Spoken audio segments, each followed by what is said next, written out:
Hello दोस्तों, मैं महिमा वर्मा मोटिवेशन फायर में आप लोगों का स्वागत करती हूँ। दोस्तों, आज मैंने एक बेहतरीन पेशकश बनाया है आप लोगों के लिए। खुश कैसे रहें, हाउ टू बी हैप्पी। आपको भी पता है कि हैप्पीनेस कितनी जरूरी है, हमारी जिंदगी में खुश रहना कितना इम्पोर्टेंट है। और जनरली लोग खुश नहीं रहते हैं।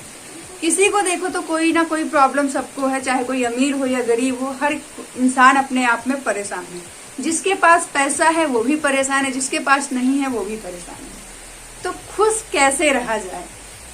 आप भी जानते हैं कितने लोग ऐसे हैं जो हंसना भूल जाते हैं, कितने लोग ऐसे हैं जो सडनली बात करने में डरते हैं, और कितनों को तो मैंने ऐसे देखे कि जो बेचारे इतना ज्यादा उलझे हुए हैं कि डिप्रेस्ड हो चुके हैं, शिकार हो चुके हैं।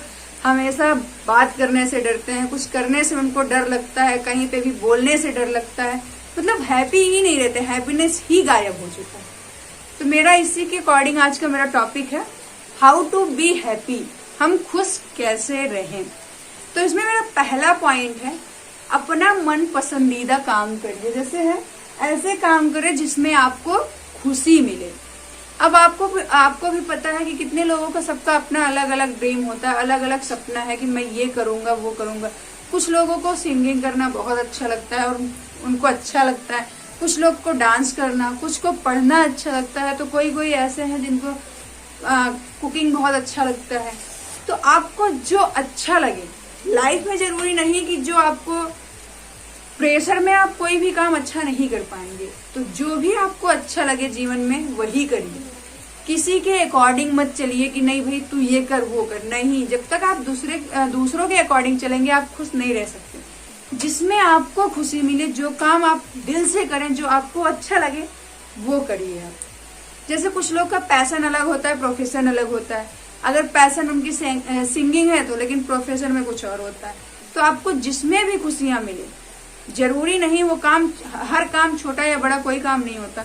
जिसमें आपको इंटरेस्ट आए, जो आपको अच्छा लगे वही करिए, क्योंकि लाइफ में खुशियां मोस्ट इम्पोर्टेंट है। खुश रहना बहुत ही इम्पोर्टेंट है। नेक्स्ट पॉइंट है मेरा, दूसरों से अपनी तुलना ना करें। जैसे जनरली क्या होता है, घर में जितने भी माँ बाप हो गए या हमारे पेरेंट्स हो गए, घर के जो बड़े बुजुर्ग हैं, कभी कभी देखा होगा आपने, किसी का रिजल्ट आता है किसी भी, तो पूछते हैं तेरे दोस्तों का कितना है, उसका कितना है, उसका। इसमें क्या होता है कि जब तुलना करते हैं आप, तो हमें जो है वो थोड़ा अलग सा फीलिंग आता है कि भाई कभी भी किसी से अपनी तुलना मत कीजिए। आपके पास जो क्वालिटी है जरूरी नहीं सामने वाले के पास हो, या सामने वाले के पास जो क्वालिटी है जरूरी नहीं वो आपके अंदर हो। क्योंकि सबका माइंडसेट अलग है, सबका सोचने का तरीका है, सबका नजरिया अलग होता है। तो कभी भी किसी से अपनी तुलना मत करिए इस चीज में कि भाई इसके पास इतना है मेरे पास तो नहीं। जो आपके पास अवेलेबल है आप उसमें खुश रहिए। जब आप तुलना करेंगे ना, तो तुलना में क्या मिलेगा आपको, हमेशा दुख ही मिलेगा कि उसके पास भाई फरारी आ गया, मेरे पास क्यों नहीं है।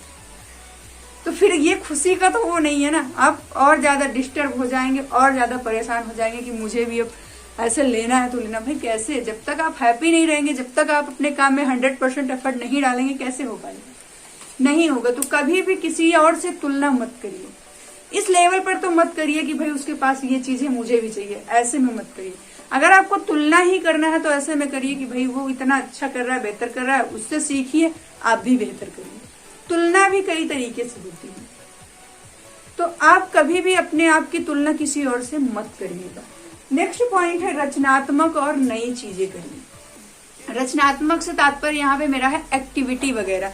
जैसे आप कुछ भी कर रहे हैं, अगर आपको लग रहा है कि भाई अच्छा नहीं लग रहा है या मूड ऑफ है, तो आप कोई एक्टिविटी प्लान करिए, आप फैमिली को शामिल कर लीजिए उसमें, या कहीं टूर एंड ऑल आप प्लान कर लीजिए, पूरी फैमिली के साथ जाइए, बढ़िया एक हैप्पी मोमेंट क्रिएट करिए, एंजॉय करिए और बढ़िया।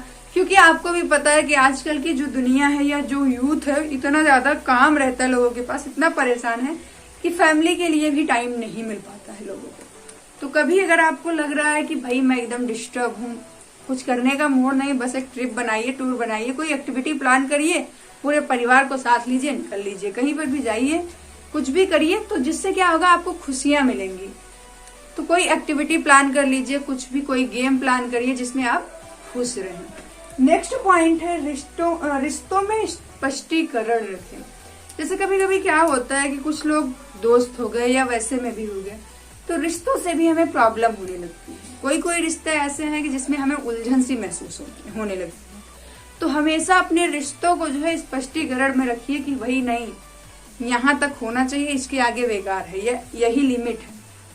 जब तक आप अपनी बातों को या जो भी आप कर रहे हैं उसमें स्पष्ट नहीं रहेंगे या आप उसमें 100% श्योर नहीं रहेंगे तो आप अच्छा नहीं कर पाएंगे। उससे आपको प्रॉब्लम्स होंगी ही होंगी। जिस रिश्ते से आपको दिक्कत है या जो जिससे प्रॉब्लम हो रही है आप उसको दूर करिए, इग्नोर करिए। जरूरी नहीं कि आप सबको ढोते रहिए, नहीं, हर चीज लेकर आप साथ नहीं चल सकते हैं। तो जहां पे आपको लग रहा है कि यहाँ पे मुझे दिक्कत हो रही है, डिसबैलेंस हो रहा है, मैं आगे मैनेज नहीं कर पा रहा हूँ, खुशियां आड़े आ रही हैं, मतलब दिक्कतें आ रही हैं, तो उसको छोड़ दीजिए, इग्नोर करिए। क्योंकि कभी कभी छोड़ना ही सबसे बड़ा सोल्यूशन होता है। अगर आपको प्रॉब्लम्स लग रही है, आपको कुछ भी दिक्कत आ रही है, तो थोड़ी देर के लिए सब कुछ ड्रॉप करिए और जितना हो सके अपने आप को शांत रखिए, खुश रहने की कोशिश करिए। और नेक्स्ट पॉइंट है मेरा, खुद को समय दें। समय देने से मतलब क्या होता है कि हम ऑफिस वर्क वैसे काम में इतना ज्यादा उलझ जाते हैं कि हम अपने आप को टाइम ही नहीं दे पाते। हम क्या चाहते हैं हम इस पे पता ही नहीं चल पाता हमें कि हमें करना क्या है। बस उसी के अकॉर्डिंग चलते रहते, ये शेड्यूल आज का है, ऐसा है, ये करना है, मुझे वो करना है, लेकिन खुद के लिए टाइम नहीं निकल पाता। मैं अपनी स्टोरी बताऊं, मतलब एक टाइम पे मैं जॉब करती थी, तो सुबह 4 बजे से उठना होता था, रात को 7-8 बज जाते थे और मुझे मेरे लिए एक पल का टाइम ही नहीं मिलता। तो कभी कभी लगता था कि भाई कैसे मैनेज करूं, कैसे करूं, एकदम मतलब डिप्रेशन में चले जाना, फिर नई नई प्रॉब्लमें क्रिएट करना, सर में दर्द होना, थकावट सी महसूस होना, एकदम थक जाते थे, चिड़चिड़ापन आ जाता था। तो खुद को टाइम दीजिए, आप क्या चाहते हैं इसको सोचिए। जरूरी नहीं कि हर चीज लाइफ में अच्छा ही हो या बुरा ही हो, वो एक सिक्के के 2 पहलू हैं। अच्छाई के साथ साथ बुराई तो आती रहेगी और सुख और दुख दोनों साथ ही आते हैं। कभी सुख है तो कभी दुख आएगा, ये तो चक्र है, चलता रहेगा। जीवन मरण जैसे सत्य है वैसे चलता रहेगा। नेक्स्ट पॉइंट है, अपने आप पर भरोसा रखें। Believe in your self, most important है। जब तक आप अपने आप के ऊपर भरोसा नहीं रखेंगे तब तक आप कुछ नहीं कर सकते। अगर फॉर एग्जाम्पल आपको आईएएस की एग्जाम क्लियर करना है, नीट क्वालिफाइड करना है या फिर आपको एमबीबीएस करना है, तो भाई अपने ऊपर जब तक आपको भरोसा नहीं होगा कुछ नहीं कर पाएंगे। आप कुछ भी कर रहे हैं तो सबसे पहले अपने ऊपर भरोसा रखिए कि भाई मैं ये कर सकता हूँ, मुझसे बड़ा कुछ है ही नहीं। अगर मैंने ठान लिया है तो मुझे ये करके दिखाना है, मुझे इस रास्ते पर खड़े उतरना है, चाहे जो हो जाए, कठिनाइयां कितनी भी आए। आप अपने आप पर हमेशा भरोसा रखिए, क्योंकि भरोसा रहेगा तभी आप कुछ कर पाएंगे, नहीं तो जीवन में आप कुछ कर नहीं सकते। नेक्स्ट पॉइंट है सकारात्मक सोचिए। सकारात्मक से मतलब यह है कि पॉजिटिव थॉट्स। आपने भी देखा होगा कि जैसे कुछ भी करते हैं आप, तो तरह तरह के लोग हैं, तरह तरह की मेंटालिटी है। आप कोई भी काम स्टार्ट करते हैं तो कुछ लोगों की हैबिट है, तुरंत बोल देंगे भाई तुझसे नहीं होगा, तू कर ही नहीं पाएगा, तू ऐसे नहीं कर पाएगा, तू ये नहीं कर पाएगा। मतलब जो नहीं वाले लोग हैं उनसे बचिए, जितना हो सके नेगेटिव थॉट्स वाले लोगों से दूर रहिए। सकारात्मक हमेशा सोचिए कि अगर मैं इस चीज की प्रिपरेशन कर रहा हूं तो मैं ये करूंगा, मैं ये कर सकता हूं। जब तक आपके दिल और दिमाग से ये बात नहीं आएगी तब तक आप अच्छा नहीं कर पाएंगे।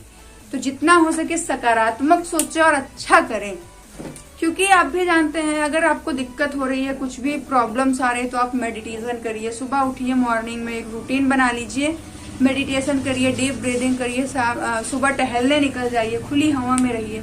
तो इससे क्या होगा कि जो आपका माइंड सोचने का तरीका है वो थोड़ा, जब आप पर्यावरण के बीच में रहते हैं ना, खुले हवा में सांस लेते हैं, तो एक अलग थॉट्स होता है, एक अलग वो होता है। उस टाइम पे आपका दिमाग ज्यादा चलता है। तो अगर आपको उलझन सा महसूस हो रहा है, डिप्रेशन हो रहा है, तो आप मेडिटेशन वगैरह करिए, तो इससे आपको निश्चित तौर पर बहुत ही लाभ मिलेगा। तो जितना हो सके सकारात्मक सोचिए, पॉजिटिव सोचिए और नेगेटिव थॉट्स वाले लोगों से दूर रहिए। अगला पॉइंट है पसंदीदा किताबें पढ़ें। जैसे कुछ लोगों को बुक पढ़ने की बहुत अच्छी हैबिट होती है, अगर हैबिट नहीं भी है तो आप आदत बना लीजिए, क्योंकि अच्छी आदतें बनाने में कोई बुराई नहीं है। आपको लग रहा है कि भाई मैं उलझन में हूं, मैं खुश नहीं रहता हूं, तो किसी की जीवनी उठा लीजिए, कोई मोटिवेशनल बुक ले लीजिए, कोई मोटिवेशनल स्टोरी देखना स्टार्ट कर लीजिए, कोई मूवी जो आपको अच्छा लगे, जो मोटिवेट करे आपको, वो पढ़िए, वो देखिए। मोटिवेशन में मतलब रिलेटेड इतने सारे वीडियोस हैं वगैरह सब कुछ। आप जो प्रॉब्लम्स आ रही है, आजकल नेट का जमाना है, मोबाइल फोन है सबके पास, जो दिक्कतें हैं टाइप करिए, तुरंत उससे सोल्यूशन निकालिए। तो जो चीज आपको जैसे लग रहा है कि भाई यहाँ पे मुझे प्रॉब्लम्स है, मुझे क्या करना चाहिए, तो तुरंत आसानी से मिल जाएगा। तो अपनी पसंदीदा किताबें पढ़िए जितना हो सके, जैसे एपीजे अब्दुल कलाम हो गए, स्वामी विवेकानंद हो गए, गौतम बुद्ध हो गए, महावीर स्वामी हो गए, शंकराचार्य हो गए, जीवनी सरदार वल्लभ भाई पटेल जी को उठा लीजिए। अगर आपको भीमराव अम्बेडकर जी, तो इन लोगों से क्या आपको प्रेरणाएं मिलेंगी, नई नई सोचने का तरीका मिलेगा और नई दिशा मिलेगी आपको कि कैसे भीमराव अम्बेडकर जी ने इतने बड़े देश का संविधान लिख डाला, कैसे स्वामी विवेकानंद जी ने 23-24 साल में ही सब कुछ मतलब एकदम इतना पूरे दुनिया में अपना नाम बना दिया, कैसे एक गौतम बुद्ध जी को लोग भगवान मानने लगे आज के दौर में। तो आप देखिए, पढ़िए, समझिए। एक छोटे से साधारण से परिवार में जन्मे डॉक्टर एपीजे अब्दुल कलाम कैसे मिसाइल मैन के नाम से जाने लगे, उनकी क्या कहानी थी, उनसे प्रेरणा लीजिए, आप आगे बढ़िए, क्योंकि वो इन लोगों के किताबों में मतलब जान है एकदम। आपको अगर न समझ आए कौन सी बुक पढ़े, तो आप अग्नि की उड़ान ले लीजिए, बहुत अच्छी किताब है, आप उससे भी पढ़ सकते हैं और एक नया मार्ग मिलेगा आपको कि हाँ भाई, उससे आपको निश्चित तौर पर कुछ ना कुछ सीखने को जरूर मिलेगा। नेक्स्ट पॉइंट है, पुराने अच्छी बातें याद रखें। जैसे क्या होता है कि हमारे लाइफ में जो मूवमेंट चल रहा होता है, जो अच्छी चीजें हैं, जैसे आपके घर में कोई फंक्शन हो गया बहुत अच्छे से बीता हुआ हो, उसको याद रखिए। कहीं पे कोई भी अच्छी बात, जैसे माँ बाप ने आपको तो अच्छी बातें जो आपके लाइफ में आई हैं या हुआ है, तो उसको आप याद रखिए, एंजॉय करिए और खुश रहिए जितना हो सके। दोस्तों अच्छा सोचिए और खुश रहिए। जितना पॉइंट्स मैंने बताया है, इस पे आप अमल करेंगे तो निश्चित तौर पर आप अच्छा कर पाएंगे और बेहतर कर पाएंगे। दोस्तों अगर ये वीडियो आपको अच्छा लगे तो दोस्तों शेयर करिएगा और चैनल को सब्सक्राइब कर लीजिएगा, ताकि आपको अगले वीडियो का नोटिफिकेशन आसानी से मिल सके। दोस्तों जय हिंद, जय भारत।